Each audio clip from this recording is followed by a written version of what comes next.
Shalom jemaat Tuhan, shalom. Shalom. Shalom, shalom jemaat Tuhan, shalom. Haleluya, haleluya, haleluya. Haleluya, semoga siap menyembah Tuhan, amin. Siap puji Tuhan, amin. Amin. Haleluya, berikan tepuk tangan kemuliaan bagi Tuhan kita. Yes, Engkau baik. Terima kasih Tuhan, Engkau baik Tuhan. Engkau baik Tuhan, terima kasih. Kita datang pagi hari ini Tuhan, puji menyembah Tuhan. Dan kami tahu Tuhan, ada kuasa dalam pujian kami Tuhan. Engkau mendengarkan suara kami, doa kami Tuhan. Engkau tidak jauh dari kami Tuhan. Engkau Allah yang baik Tuhan. Engkau Allah yang baik.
sembah Dia, sembah Dia dalam roh, sembah Dia dalam roh. Ya nama ya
didewasakan di dalam Engkau oleh kebenaran firman.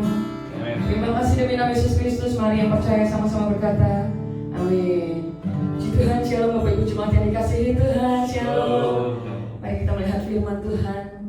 Matius 16 ayat 13 sampai ayat 19 berkata demikian. Setelah Yesus tiba di daerah Kaisaria Filipi, dia bertanya kepada murid-muridnya, kata orang, siapakah anak manusia itu? Jawab mereka, ada yang mengatakan Yohanes Pembaptis, ada juga yang mengatakan Elia, dan ada pula yang mengatakan Yeremia atau salah seorang dari para nabi. Karena Yesus begitu unik, kata-katanya penuh hikmat, penuh dengan kuasa, tidak ada pengajar guru Israel yang seperti dia. Begitu kata banyak orang. Sehingga orang-orang berkata mungkin dia Yohanes Pembaptis, mungkin dia Elia, mungkin dia nabi-nabi yang lain, mungkin dia Yeremia, mungkin dia siapa, begitu ya. Ayat 15 berkata, lalu Yesus bertanya kepada mereka, kepada murid-muridnya, tetapi apa katamu, siapakah aku ini? Maka jawab Simon Petrus, engkau adalah Mesias, anak Allah yang hidup. Dan kata Yesus kepadanya, berbahagialah engkau Simon bin Yunus, sebab bukan manusia yang menyatakan itu kepadamu, melainkan Bapa-Ku yang di surga. Dan aku pun berkata kepadamu, engkau adalah Petrus, dan di atas batu karang ini aku akan mendirikan jemaatku, dan alam maut tidak akan menguasainya. Kepadamu akan kuberikan kunci kerajaan surga. Apa yang kau ikat di dunia ini akan terikat di surga, dan apa yang kau lepaskan di dunia ini akan terlepas di surga. Lalu Yesus melarang murid-muridnya supaya jangan memberitahukan kepada siapapun bahwa ia adalah Mesias. Sama-sama berkata amin. Amin. Ya. Tuhan Yesus setelah berjalan sekian waktu bersama-sama dengan murid-muridnya, bertanya satu hari kepada murid-muridnya, katamu siapa aku? Kalau kata orang-orang berkata dia mungkin Elia, dia mungkin Yeremia, dia mungkin salah seorang dari nabi-nabi, begitu ya. Yesus berkata kepada murid-muridnya, bertanya kepada murid-muridnya, katamu siapa aku? Kemudian Simon menjawab, engkau adalah Mesias, anak Allah yang hidup.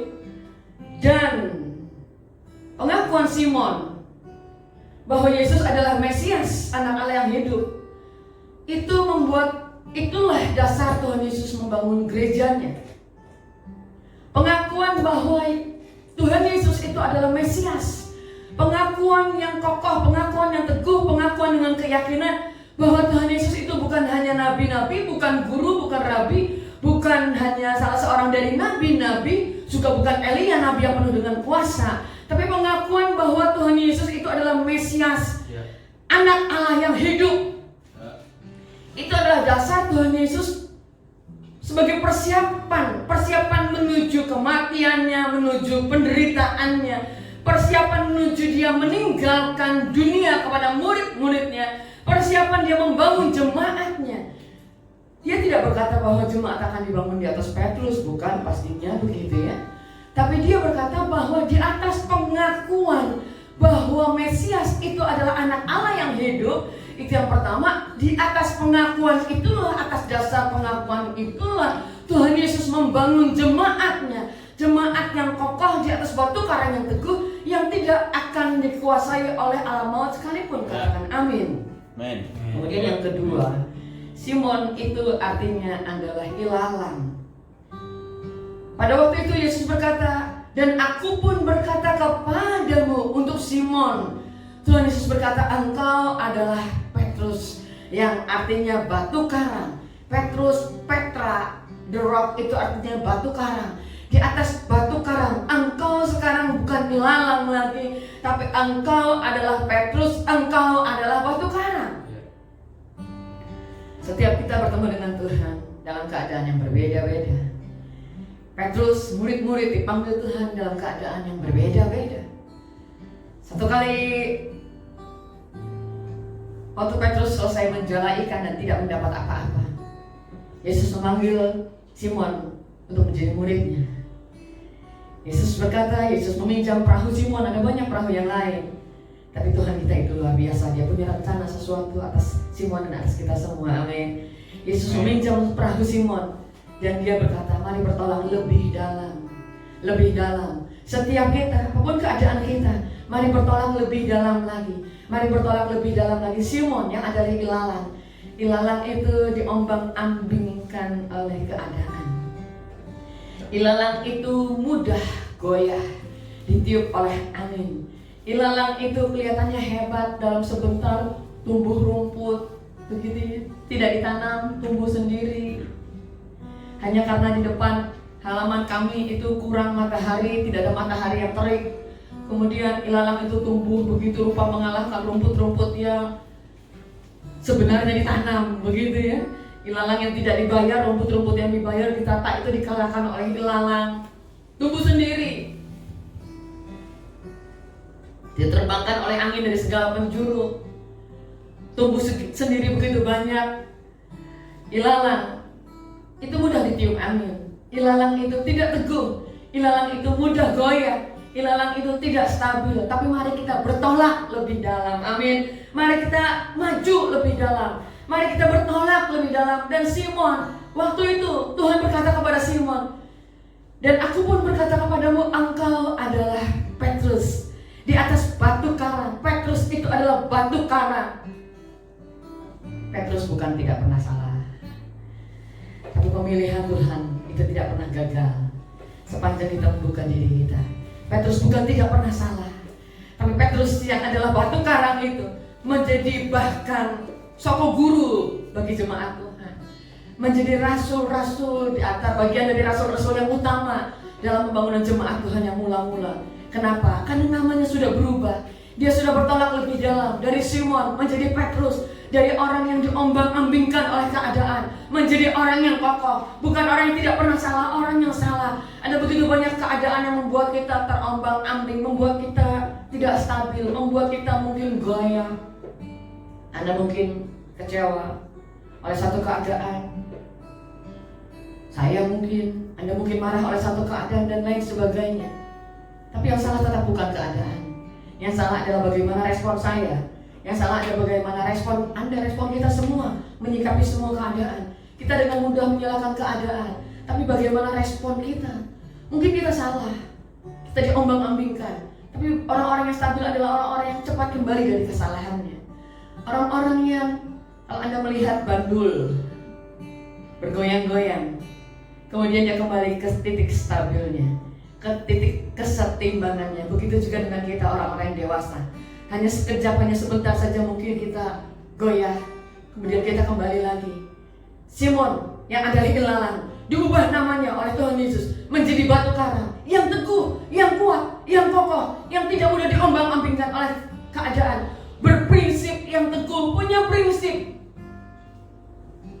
Teguh di atas firman Tuhan, di atas kebenaran firman Tuhan. Teguh kita bukan di atas prinsip yang lain, bukan di atas sesuatu hal yang lain, tapi kita berdiri teguh di atas kebenaran firman Tuhan. Apa kata kebenaran?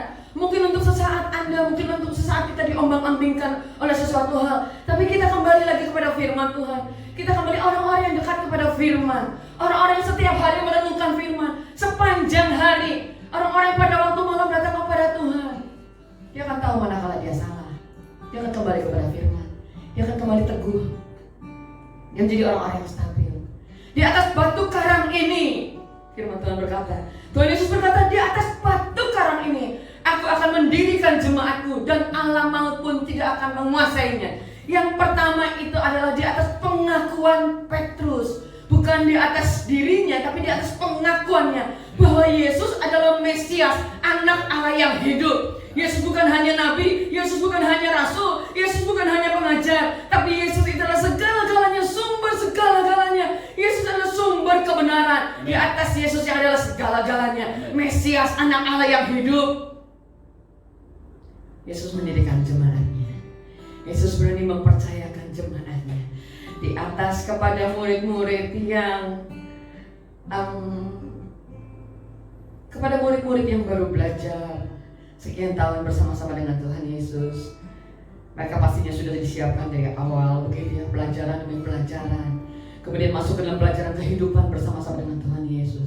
Tuhan Yesus berani mempercayakan seisi dunia ini kepada murid-muridnya. Tuhan Yesus berani meninggalkan dunia ini kepada murid-muridnya. Tentunya setelah mereka diperlengkapi dengan kuasa dari tempat yang maha tinggi, kuasa Roh Kudus, seperti yang sudah kita pelajari. Tuhan Yesus mempercayakan berita Injil kepada murid-muridnya, sampai berita Injil itu sampai ke seluruh bumi. Di atas batu karang yang kokoh ini, itu Tuhan Yesus berkata. Dan Tuhan Yesus berkata kepada Simon Petrus, kepada Simon, namamu bukan lagi ilalang, engkau bukan lagi ilalang. Tidak peduli apapun awal kita, tidak peduli dari latar belakang apapun kita, berapapun jahatnya kita, dosa apapun kita sebelum dipanggil Tuhan, seburuk apapun masa lalu kita, Oleh darah Yesus kita ditebus. Oleh darah Yesus kita diubahkan. Oleh darah Yesus, oleh kasih karunia-Nya kita menjadi ciptaan baru dan kita diubah. Kita diubah serupa dengan Dia, menjadi semakin serupa dengan Dia, menjadi semakin dewasa di dalam Dia, di dalam firman-Nya. Dan Simon, Tuhan Yesus berkata kepada Simon, engkau bukan ilalang lagi, saya bukan ilalang lagi, Anda, kita bukan ilalang lagi. Bukan orang-orang yang diombang-ambingkan, bukan orang-orang yang bingung, bukan orang-orang yang tidak punya pendirian, bukan orang-orang yang tidak tentu arah. Simon kadang-kadang bagus, kadang-kadang dia tidak bagus, kadang-kadang dia harus ditengking. Iblisnya pasti gitu, ditengking oleh Tuhan Yesus bagusnya karena dia cinta Tuhan, dia tidak lari dari Tuhan Yesus. Dia adalah rasul yang paling sering ditegur keras oleh Tuhan Yesus. Oleh karena ilalangnya itu, gitu ya. Dia menggebu-gebu, dia bersemangat. Kadang-kadang dia mengatakan statement yang wow, sangat luar biasa. Kadang-kadang sebaliknya, dia adalah rasul yang sangat ditegur keras, sangat sering ditegur keras oleh Tuhan Yesus, tapi dia tidak lari meninggalkan Tuhan karena dia mengasihi Tuhan. Namamu bukan lagi ilalang, engkau bukan lagi orang-orang yang diombang-ambingkan, tapi namamu adalah batu karang stabil. Katakan bersama dengan saya, stabil, stabil, stabil, stabil.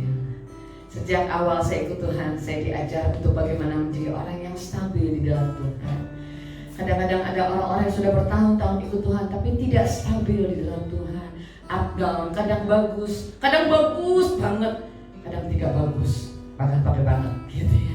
Tapi bagaimana kita belajar menjadi orang-orang yang stabil. Kita bukan orang-orang yang sempurna pastinya. Kita menjadi orang-orang yang terus belajar, tapi bagaimana kita menjadi orang yang stabil supaya kita bisa dipakai Tuhan. Di atas batu karang yang teguh ini aku akan membangun jemaatku.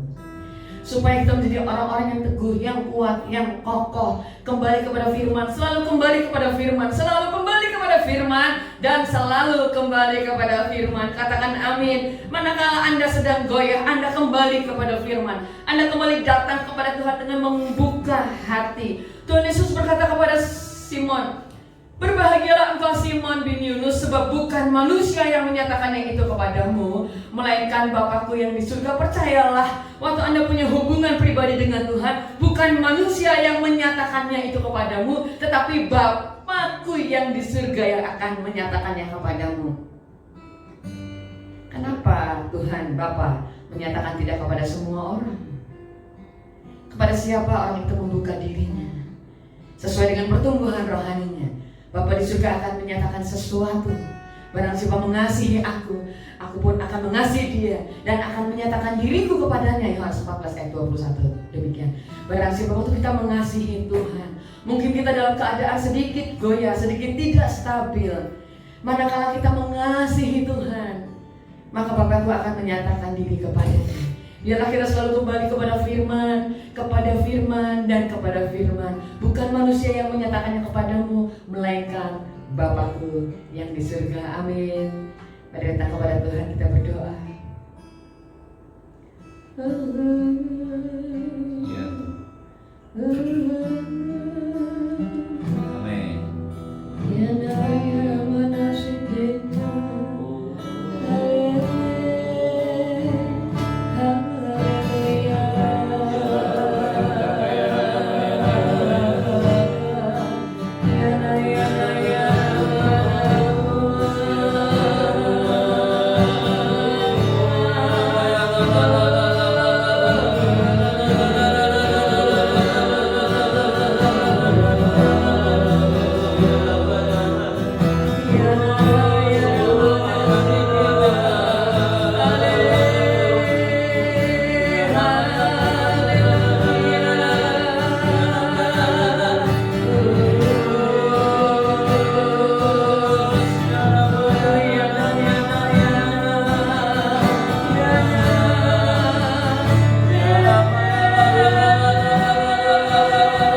Melainkan Bapa kami yang di surga itu yang menyatakan firman kebenaran bagi setiap kami. Firman-Mu itu yang meneguhkan kami. Ya, Firman-Mu itu yang mengokohkan kami. Amin. Firman-Mu itu yang membuat kami tidak terombang-ambingkan Ya. oleh apapun, juga oleh keadaan apapun, oleh kesulitan, oleh masalah, oleh situasi apapun juga di sekitar kami Tuhan. Ya. Tapi Firman-Mu itulah kebenaran, dan Firman-Mu itu membuat kami berjalan teguh lebih dalam lagi terus mengikut Engkau. Terima kasih. Ya, Tuhan. Dan sekarang jemaat Tuhan, mari arahkan hati dan pikiran kepada Tuhan. Amin. Tuhan menyinari engkau dengan wajahnya, Amin. Ya. memberikan kau kasih karunia. Ya. Tuhan mengarahkan wajahnya kepadamu, Amin. memberikan kau damai Ya. sejahtera. Amin. Biarlah damai sejahtera sepanjang hari ini Amin. turun ke atasmu, melakukan pekerjaanmu, melakukan bisnismu, Amin. hidup rumah tanggamu, hidup pelayananmu, semua ada dalam damai sejahtera Tuhan. Di tangan kanan terimalah berkat kesehatan, umur panjang, kekuatan daripada Tuhan. Tidak ada virus, bakteri jahat, apapun yang bisa menyentuh engkau oleh karena perlindungan darah Yesus. Di tangan kirimu terimalah berkat keberhasilan, terimalah berkat nama masyhur, nama Tuhan disebutkan di atasmu. Di dalam nama Tuhan Yesus yang percaya, mari sama-sama berkata, amin, amin, amin, haleluya, puji Tuhan. Shalom, Bapak Ibu jemaat yang dikasihi Tuhan. Nanti malam ada ibadah worship, miracle worship nanti malam jam 7 malam bersama dengan Bapak Dr. Dedi Kurniawan yang akan mengajar kita lebih jauh lagi tentang mempelai Kristus, orang-orang yang mengenal isi hatinya Tuhan. Selamat pagi, Tuhan Yesus memberkati.